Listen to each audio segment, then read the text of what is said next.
Good day, everyone. Welcome to our rationalization for semifinals. And I'll be discussing to you the first 25 items. And we focus on nursing practice 2, care of healthy, at-risk mother and child, or care of pediatric clients with neurologic disorder. Question number 1. During hospitalization, a child experiences tonic-clonic seizure. To provide for the client's safety, which following action should the nurse take? Put a padded tongue blade between the child's teeth, perform a jaw thrust and administer oxygen, secure restrain the child in the bed, or administer a benzodiazepine intramuscularly. Of course, the best answer here is letter A, eliminate. No need to place a padded tongue in the patient's mouth, and then secure restraint that is going to cause possible fracture. And of course, medication administration is not a priority because there's a seizure. The answer here is B, perform a jaw thrust and administer oxygen. So that is to provide safe for the child. The nurse should perform jaw thrust and administer oxygen, and holding the child down and restraining the child or putting a padded tongue blade between the child's teeth may cause possible injury. And the benzodiazepine is not used to treat tonic-clonic seizure, but it is used in patients having status epilepticus. Number 1 is letter B. 2. Postoperatively, for placement of a shunt for hydrocephalus, the nurse should place a client in which of the following positions: A, elevated 45 degrees in a supine position; B, flat and lying in the unoperated side; C, flat and lying on the operated side, or elevate 30 degrees and prone. Of course, letter B and C are opposing, and letter A is actually eliminated because the patient needs to be on flat position. The best answer is letter B.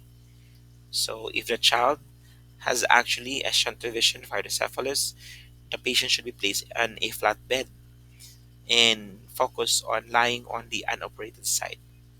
So the head elevation position may cause the CSF to drain too quickly from the ventricles, and lying on the operated side can cause injury to the shunt, and the prone position may cause interference with respirations. Answer here is letter B. 3. The parents of a 2-year-old toddler has cerebral palsy. Notice the child does not sit up alone. They ask the nurse whether the child will be able to learn to walk alone or with crutches. Which of the following is the appropriate response? Your child will most likely not be able to walk alone or with crutches. The chances of your child walking without crutches is good, but it's unlikely that your child will walk alone. See, it's very difficult to say because every child is different. Letter D, the child will most probably be able to walk alone and without the use of crutches. Of course, the answer here is letter A. So if a child cannot sit up at the age of 2, there is in every indication that the child has a cerebral palsy affecting voluntary motor control. As a result, the child will not be able to walk with or without crutches. 3, answer alpha. 4. The parents of a child with cerebral palsy as a nurse was the most common cause of cerebral palsy. The most appropriate response by the nurse is which of the following?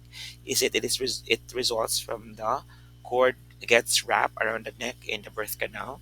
C, it is the result of a forced delivery. C, it is the result of a premature birth or very low birth weight.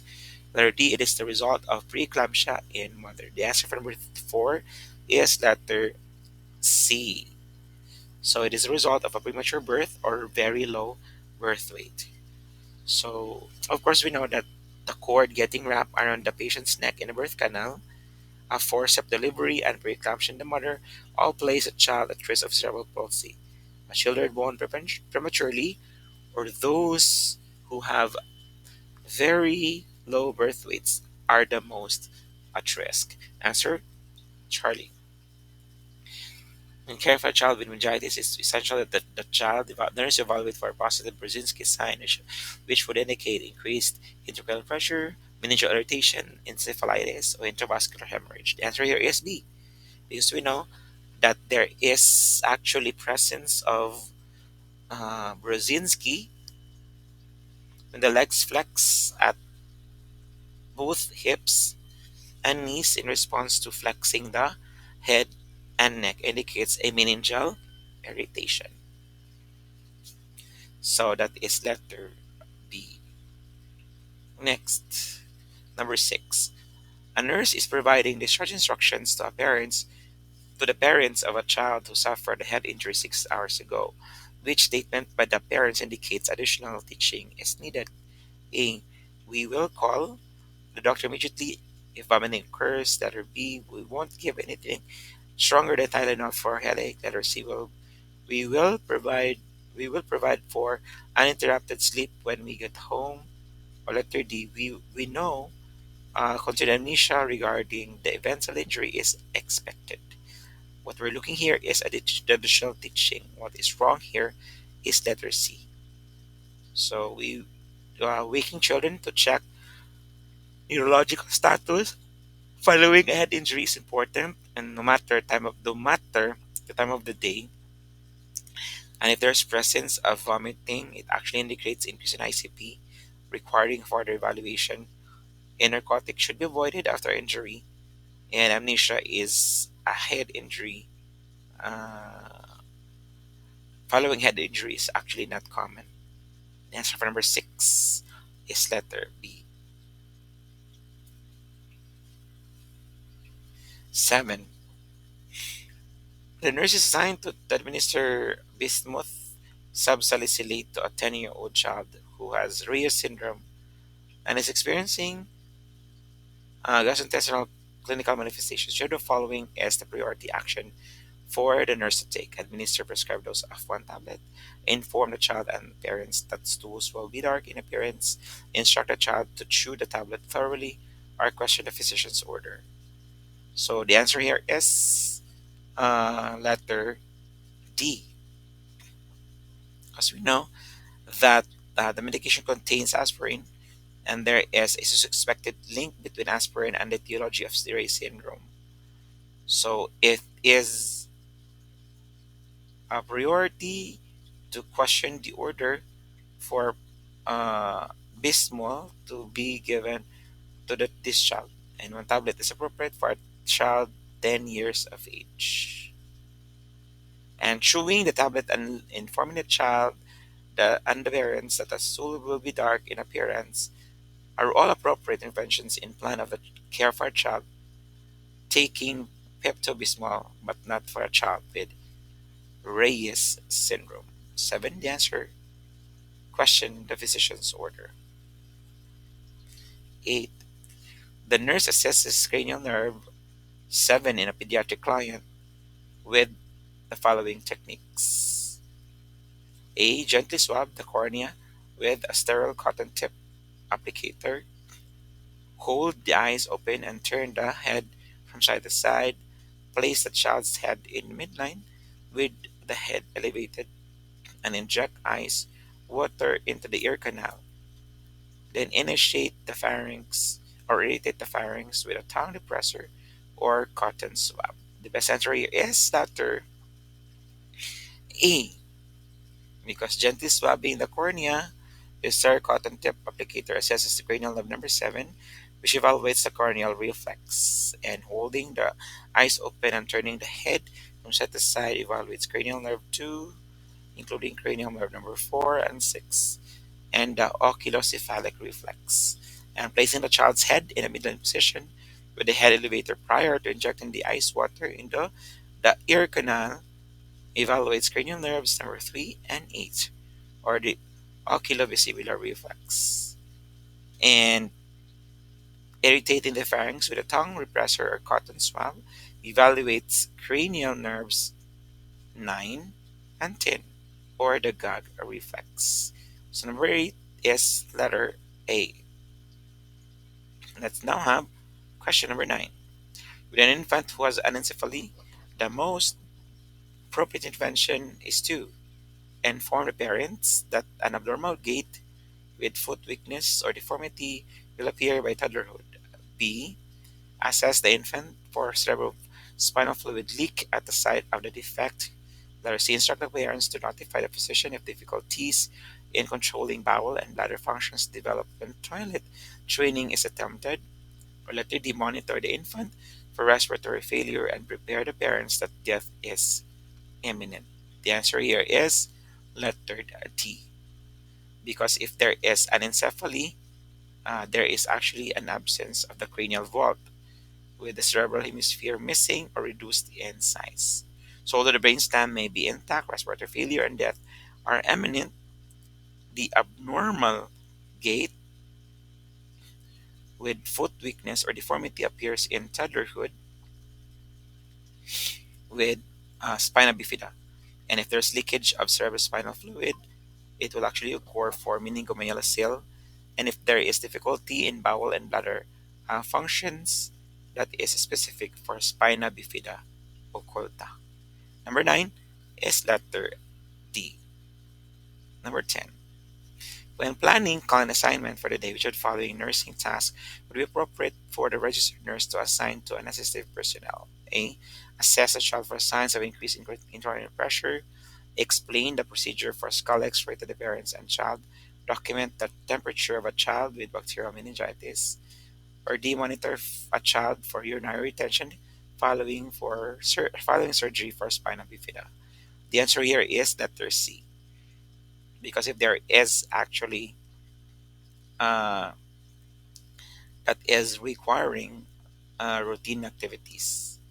So it's appropriate for the registered nurse to assign only those activities that are basic care and does not involve any assessment, does not involve explanation or monitoring. So number 10 is letter C. 11. Which of the following statements indicates the family of a child with a seizure disorder has followed the nurse's discharge instruction? A. Our child has had growth spurt, so we may made an appointment to review the medication to prevent seizure. B. We remind our child every day of what activities should be restricted. Letter C. Most of our time is spent with our child who has seizures, so we have little time for the other children. Letter D. The other child knows to take dose of seizure medicine after remembering a dose that was accidentally forgotten. 11. The answer here is letter A. So as children gain weight, the dose of the seizure medication may need to be altered, and dosage of medication should not be missed at all. So number 11 is letter A. 12. The parents of a child is suspected of having a shunt malfunction as a nurse. What caused it? The appropriate response by the nurse is which of the following?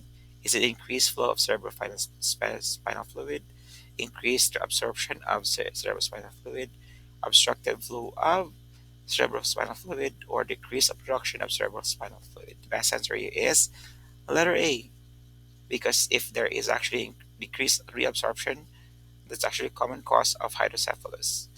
There's an increased flow of and decreased production of CSF do not relate to hydrocephalus, and if there's an increase in ICP or shunt malfunction.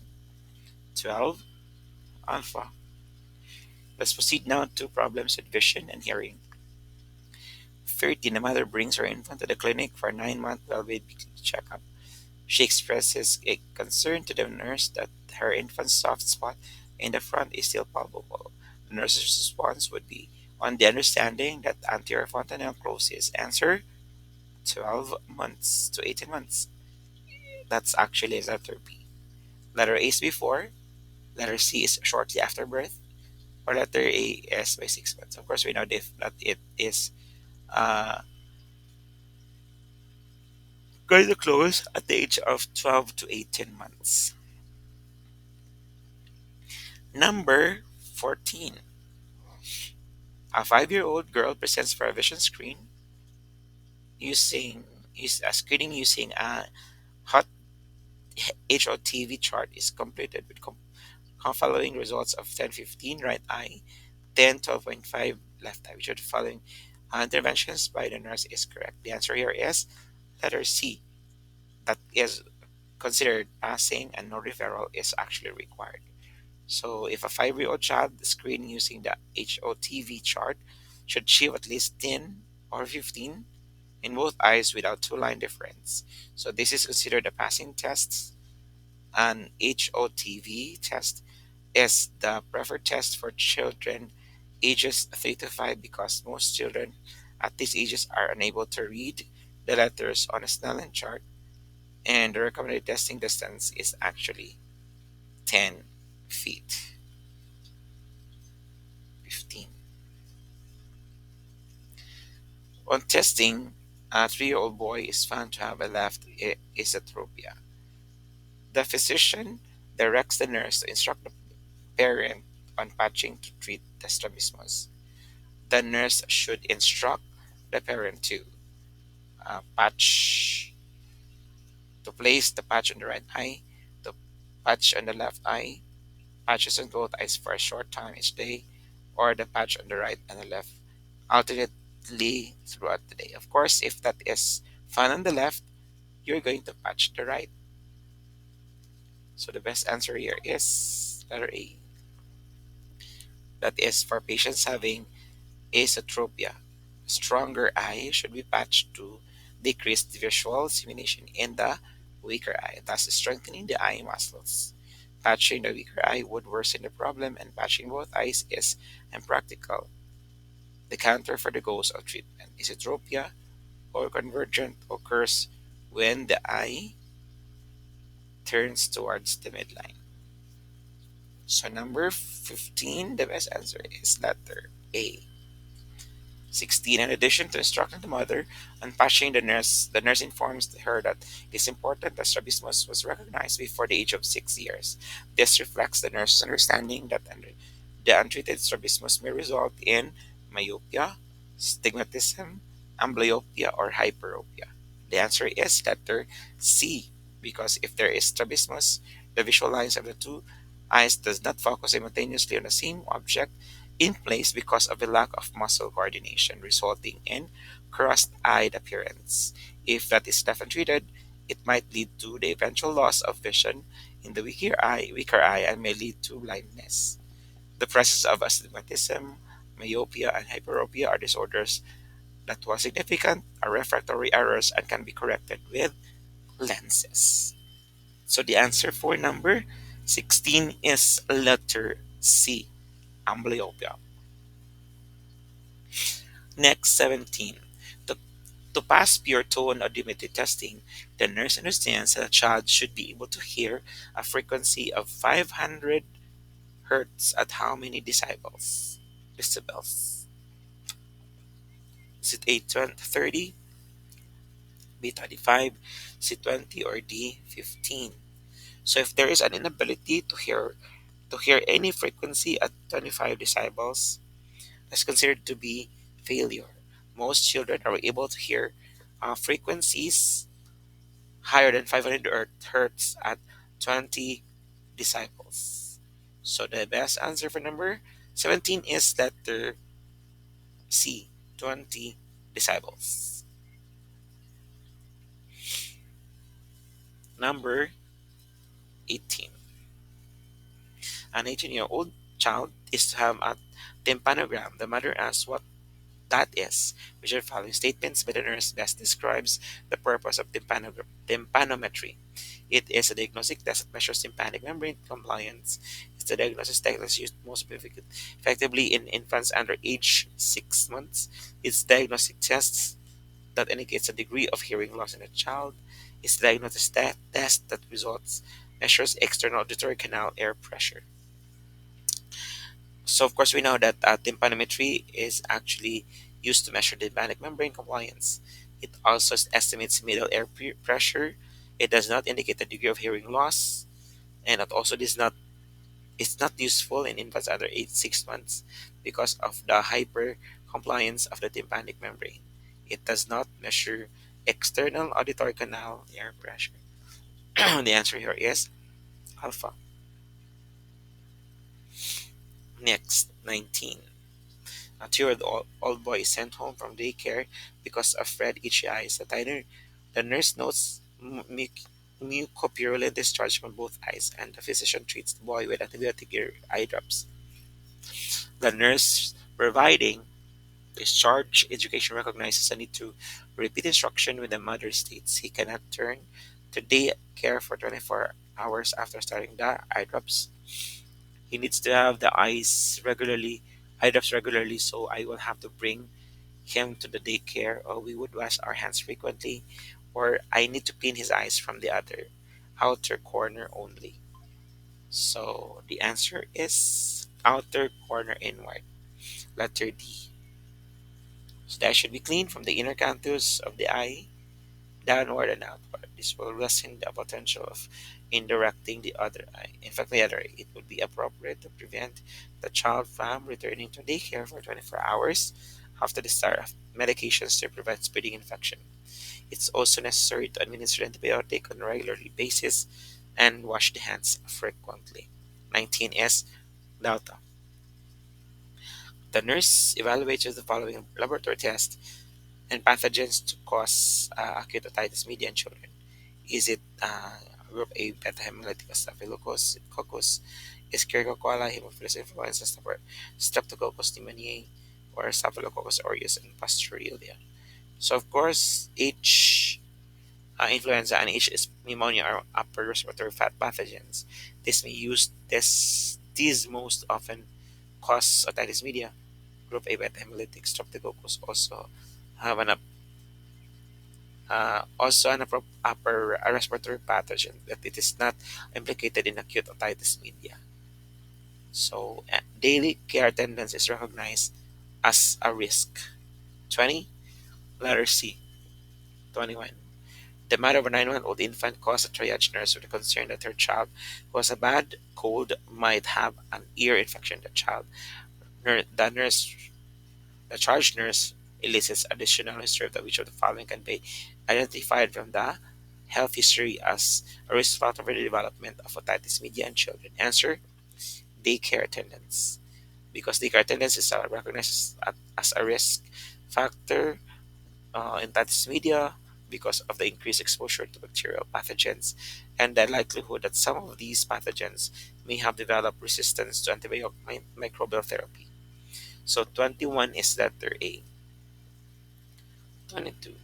A 3-year-old boy is accompanied by his mother to follow up fluid in his middle ears. He had a bilateral or ear infection 3 months ago, and the fluids in his middle ear has persisted at all of his subsequent appointments. The nurse, based on understanding bilateral middle ear infection, recognizes that the child should be, answer here is B, not reassuring that this is normal, and rescheduling for a follow up at 6 months because that not enough time has elapsed to evaluate the ears, or avoiding milk products because they thicken upper respiratory tract infection. The best answer for number 22 is Bravo. So a child has had both middle ears for 3 months should have a hearing screening because there is an increased potential for conductive hearing loss. 22, the answer Bravo. Number 23. A 5-year-old female has received tympanoplasty tubes. The discharge nurse instructs the parent of the child regarding tympanostomy tubes and their care, which of the following would be included in the educational plan. The child should never be allowed to go swimming. The tympanostomy tubes will remain in place for 5 years. The child with tympanostomy tube in place will not experience any further episodes of otitis media, or earplugs are recommended to activities such as diving, submerging, bathing, and shampooing. So, of course, although swimming does not increase the risk of infection, but water carriers are a high risk of infection of because it is contaminated as it takes uh, as is lake water. So for 23, the best answer is Delta. 24. 12-year old child has experienced repeated otitis media. The child swims daily on swimming team and is unwilling to give the chat. The nurse instructed child and the parents on methods to prevent further episodes. Which of the following is included in the plan? Answer: Charlie, Encyclopedic Lion, and the child to instill 50% solution of vinegar and water in the ears after swimming. So that will actually establish an acidic environment, which is less conducive to bacterial growth. So 24, the answer is letter C.